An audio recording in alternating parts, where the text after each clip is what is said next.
Hello, I'm Harry Cleveley and this is my talk, The Deep Incoherence of Modal Dualism. Here you can see an outline of what I'll be covering in this short talk. I'll start by explaining the problem which concerns the question, does conceivability entail possibility? I'll then set out the orthodox answer to that question, which involves something called a posteriori necessities. I'll then explain the standard response to the orthodox position, which involves something called two-dimensional semantics. And that really summarises the current state of the philosophical debate. Then what I'll do is explain what I think is really going on, which is where I talk about what I call the deep incoherence of modal dualism, and I'll explain the significance of that. Okay, so here is a question. Does conceivability entail possibility? More precisely, if it is ideally conceivable that P, then does it follow that it's metaphysically possible that P is true? This view is called modal rationalism, and the denial of modal rationalism in general I define as modal dualism, and there are various different types of modal dualism which I'll touch on shortly. A couple of points of clarification are useful at this point. So by ideal conceivability we mean that a proposition is conceivably true from the point of view of an idealized rational conceiver, a sort of godlike mind who has no cognitive limitations. What we're not talking about is that something merely appears to be conceivable to a limited and fallible human mind like mine that's capable of logical error, rational mistakes and so forth. And then the other point that needs defining is metaphysical possibility. And by metaphysical possibility we just mean the most fundamental, unrestricted, real sort of possibility that there is. Possibility simpliciter. So, with those definitions in mind, the exam question, as I say, is it, if it is ideally conceivable that P, then does it follow that it's metaphysically possible that P is true? Modal rationalism says yes, various forms of modal dualism say no.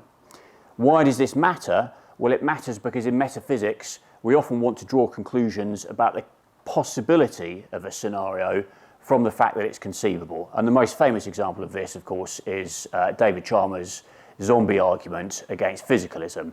The argument, very briefly, being that because we can conceive of a world that is a duplicate of the actual world with respect to its physical properties, but which lacks consciousness, we can conceive of that, therefore it's possible, and because it's possible, physicalism isn't true in our world. So that's where this argument comes from. That's why this question is important. So, what is the philosophical orthodoxy? Well, I'll talk a bit about why the orthodoxy is what it is, but in outline, the philosophical orthodoxy is that modal rationalism is false. I think that the orthodoxy is wrong. I think that modal rationalism is true, and that the alternative, modal dualism, is deeply incoherent. Okay, so the orthodox answer to this question is that modal rationalism is false and conceivability does not entail possibility. That's because it's widely held that certain necessary propositions can only be known a posteriori, and they are known as a posteriori necessities. This dates from the work of Kripke in the early 1970s. If there are any such propositions, then it would follow that conceivability does not entail possibility. Why? Well, because the negation of an a posteriori necessity, by definition, it's conceivably true, because we can't know by a priori rational reflection that it's false, but it isn't possibly true, because there's no possible world in which it is the case. So if there are any a posteriori necessities, then we know that modal rationalism is false. And as I say, it's widely held in philosophy that this is the case. The classic example is that water is H2O. This can't be known to be true just by rational reflection, but, as Kripke argued, the concept of water rigidly designates a particular microphysical substance, the one that instantiates the watery properties in the actual world. This substance happens to be H2O, so therefore, in any possible world where the water concept designates anything at all, it designates only H2O, and therefore there's no possible world in which water is not H2O. So this is the philosophical orthodoxy. There are a posteriori necessities, therefore modal rationalism is false. Ideal conceivability does not entail possibility. Now, whilst this view is very widespread, it's not universally accepted, and it has been challenged by David Chalmers, Frank Jackson and others who defend various forms of modal rationalism. The case that they make in outline is that the Kripke cases, the standard cases of a posteriori necessity, are ambiguous. So they have a sense in which they're necessarily true. They have a sense in which they can only be known a posteriori, but they have no sense in which they're both necessarily true and knowable a posteriori. So they're effectively a trick, a sleight of hand that trade on an ambiguity and give the illusion that we have a single proposition that is both necessary and a posteriori. A bit of background to this, and I won't go into too much detail, but this account, this standard response to the orthodox view, involves a certain theory of meaning known as two-dimensional semantics. And this is what enables Chalmers and others to analyse certain referring concepts as being ambiguous. Two-dimensional semantics in outline is the view that certain referring expressions, perhaps all referring expressions, have two types of associated content. They have something like a non-rigid descriptive content, and then they have a rigid sense which is identity dependent and is fixed by the reference of the concept in the actual world. So to take the case of water, the concept water has a primary intension that is something like a description of the watery stuff or any watery stuff. And it has a secondary intention which rigidly designates the actual watery stuff in our world, namely H2O. And if you apply this analysis to the standard case that water is H2O, you get something like a primary intention reading, which is that the watery properties are instantiated by H2O. So that's only knowable a posteriori, but in fact it's contingent, because very plausibly there are possible worlds in which that's not true. And you get a secondary intention reading, which is effectively that H2O, the secondary intention of our water concept, is H2O. Well, clearly that's necessarily true, but equally clearly it's trivial and a priori. So if this is right, then to recap, for this case, and indeed all of the standard examples of a posteriori necessities, you don't have a single sense that's both necessary and a posteriori. There's a sleight of hand, an ambiguity, and therefore they don't really prove that ideal conceivability doesn't entail possibility. So the current state of the debate is basically whether or not there are any genuine examples of a posteriori necessity that aren't vulnerable to this deflationary two-dimensional analysis. And these examples are what's known as strong necessities, strong a posteriori necessities, which are not ambiguous in this way, thus not vulnerable to the deflationary 2D account. Okay, so now I'm going to tell you what I think is really going on and what the deeper questions that the current state of the philosophical debate isn't really addressing are. So here's a thought. If it is true that there are no a posteriori necessities, okay, so if it's true that modal rationalism is true, then what sort of truth is that? Well, if it is true that there are no a posteriori necessities, that can hardly be a contingent truth, because that would mean that it's true in some possible worlds and false in others. But it's a truth about the space of possible worlds, so it can't be contingently true. But nor can it be an a posteriori necessity itself, on pain of being obviously self-refuting. So therefore, if it's true that there are no a posteriori necessities, this must itself be an a priori truth. In other words, if modal rationalism is true, then it is a priori that modal rationalism is true. If there are no strong necessities, that is because strong necessities are impossible. In fact, because they're ideally inconceivable. They're a priori incoherent.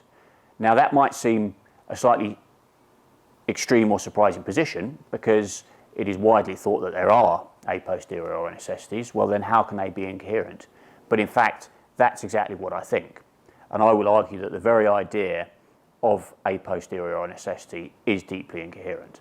So I said at the beginning that modal rationalism is the view that if it's ideally conceivable that P, then it's metaphysically possible that P is true. Modal dualism is just a denial of modal rationalism. The usual formulation of modal dualism accepts that ideal conceivability does entail some form of possibility, perhaps conceptual possibility, or as it's more commonly termed in the literature, epistemic possibility. But it denies that this merely conceptual notion of possibility amounts to full, real or metaphysical possibility, which is the thing that we're after. So that's the most usual formulation of modal dualism. I should say, for the sake of clarity, that there are other versions which deny that ideal conceivability even constitutes conceptual possibility or epistemic possibility. And in my view, these are actually rather more defensible and stronger versions of modal dualism, but they're not the standard version, and they're not what I'll focus on in the remainder of the talk. So the standard version concedes that ideal conceivability leads to some sort of conceptual or epistemic notion of possibility, but denies that this is real metaphysical possibility. Now, what I will say is that that standard formulation is straightforwardly incoherent. Why is that? Well, look at what's going on here. What's being proposed is that there are two fundamental modal notions. There's an epistemic notion, or a conceptual notion, and there's a metaphysical notion. And therefore we get a view of the fundamental space of possible worlds that's quite strange. So you have this picture of a space of possible, or a space of epistemically possible worlds, and then a smaller subset of possible worlds that are metaphysically possible. This standard formulation is straightforwardly incompatible with the definition of metaphysical possibility as possibility simpliciter, or unrestricted possibility. Because look at what it's required us to do. It's required us to make a fundamental division in the space of possible worlds between the epistemically possible and the smaller subset of worlds that are metaphysically possible. But if the metaphysically possible worlds constitute a smaller subset of some larger set of possible worlds, then by definition, metaphysical possibility is not unrestricted possibility. It is not possibility simpliciter. It represents a further constraint upon a more fundamental or more inclusive notion of possibility. So this, I think, is a very important point. The standard formulation of modal dualism, which says you've got epistemic possibility, you've got metaphysical possibility, and these are both fundamental, and epistemic possibility does not constitute metaphysical possibility, that's straightforwardly incompatible with the standard definition that I began with, that metaphysical possibility is possibility simpliciter. Okay, so in conclusion, then, I'd like to offer you the following points. First, that the standard examples of a posteriori necessity are not decisive. If the deflationary account is to be believed, in fact, even if it's plausible, then these examples can't be regarded as decisive. They trade on an ambiguity, and therefore they do not decisively show what they are commonly thought to show, namely that modal rationalism is false, and therefore that some form of modal dualism is true. The question is whether or not there are strong a posteriori necessities, whether there are genuine cases that are not vulnerable to the deflationary 2D analysis. If the answer is yes, if there are strong necessities, then some form of modal dualism has to be true. If the answer is no, there are no strong necessities, then modal rationalism is true, and ideal conceivability does entail metaphysical possibility.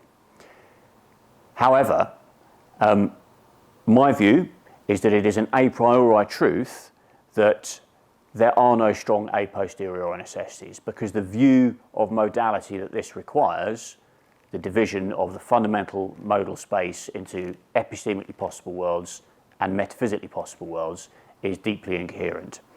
Therefore, I think we should reject modal dualism and conclude that, contra the philosophical orthodoxy, ideal conceivability does entail metaphysical possibility. And here you can see some references for my talk. If you have any questions, please leave them in the comments and I'll be happy to answer them. Thank you.